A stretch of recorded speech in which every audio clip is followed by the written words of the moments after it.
Thank you, Chairwoman Napolitano and Ranking Member Rouser. Appreciate the time this afternoon.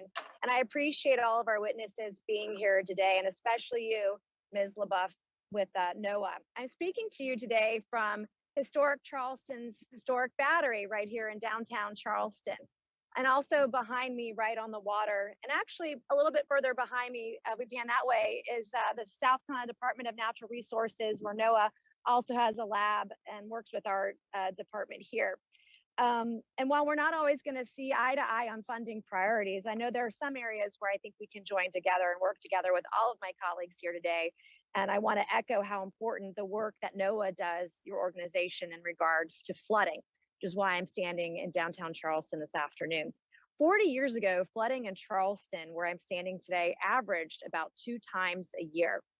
Today, in 2021, 40 years later, we're seeing over 40 flood incidences of flooding every single year. And it is predicted by 2045, our city is predicted to be hit by coastal flooding up to 180 times per year. Additionally, our region has been hit by several major flooding events over the years, including the 1,000-year flood, which was in October of 2015. Hurricane Matthew in 2016, Hurricane Irma in 2017, and just last week we had a mere tropical storm which caused tremendous flooding throughout our great city.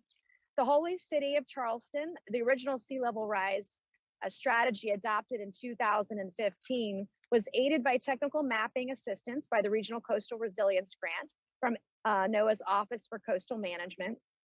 The grant was awarded to the South Carolina Sea Grant Consortium on behalf of the Charleston Resilience Network. I've worked with the Office of Coastal Resilience and have been out to the NOAA facility here in Charleston. I've seen the important work that NOAA and your office is doing with the digital coast mapping software, something it was very important to me as a state lawmaker, and even more important now as a member of Congress.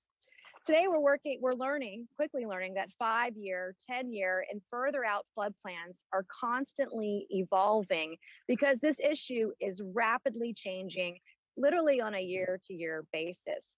And I look forward to hearing from you on how the administration and your office plans to account for the budgeting needs of cities like Charleston, South Carolina, that are facing ever-growing, ever-changing flooding issues.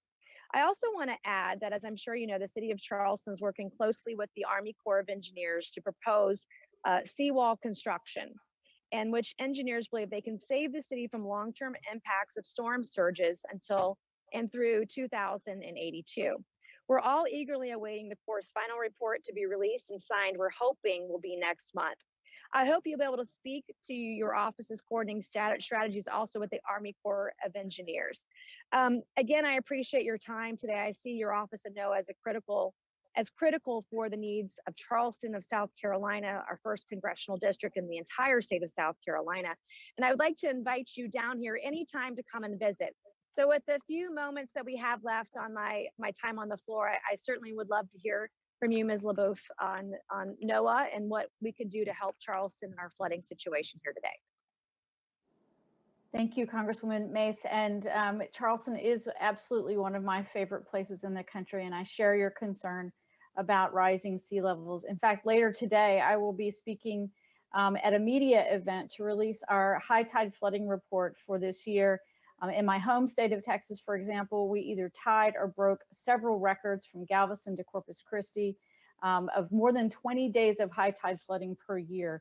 Just 20 years ago, that was 2 to 3 days per year. And you're absolutely right. In Charleston, in Pensacola, we saw more than 14 days of high tide flooding, where just 20 years ago, it was 1 to 2 days. And so absolutely, we are facing some big challenges. And I really appreciate you bringing those up. We do work closely with the Army Corps of Engineers and advise them with regard to sea level rise and inundation risks and projections. We also work closely with the Army Corps on Engineering with Nature, which is a program that they lead to better understand the value of nature-based infrastructure to protect our coastlines and to provide critical habitat for commercially and recreationally viable species. With regard to this budget, we are very keen to make sure that we have the water level sensors in place, that we have high performance computing to be able to predict sea level rise and storm surge risks for all of our coastal communities. For the first time in human history, we must plan infrastructure for conditions that we've not yet seen. We've never had to do that before. And so it is essential that NOAA's predictive capabilities and our observations be put to the task and work with other federal agencies to make sure that our communities are safe and that our federal agencies are able to complete their missions with climate change in mind. So thank you so much. I will absolutely take you up on your offer to come to Charleston. It's been too long.